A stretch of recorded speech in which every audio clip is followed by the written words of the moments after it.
Hi hello नमस्कार. तर बघा आज मस्तपैकी चुलीवरच्या चपात्या बनवायच्या होत्या आणि मस्त अशा चपात्या होत आल्यावर लक्षात आलं की व्हिडिओ करायचा राहूनच गेला, कारण की चपात्या करण्याच्या नादात विसरूनच गेली. तर नंतर मग शेवटी 2-3 चपात्या राहिल्या तेव्हा व्हिडिओ करायला घेतला. तर बघा चुलीवरच्या चपात्या भाकरी कोणाला आवडत नाही आणि चुलीवरचं जेवण तर सगळ्यांनाच आवडतं.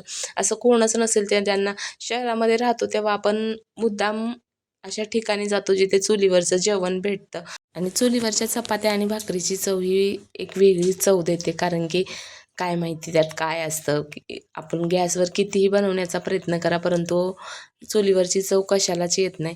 तर बघा इथे मला हसून हसून सगळेजणांसोबत गप्पा मारत मारत माझ्या चपात्या चालल्या होत्या आणि गावाला आल्यावरती सर्वांसोबत गप्पा मारत मारत चपात्या भाकरी करायचा आनंदच वेगळा असतो आणि कोणत्याही गोष्टीचा शीण येत नाही आणि थकवाही येत नाही.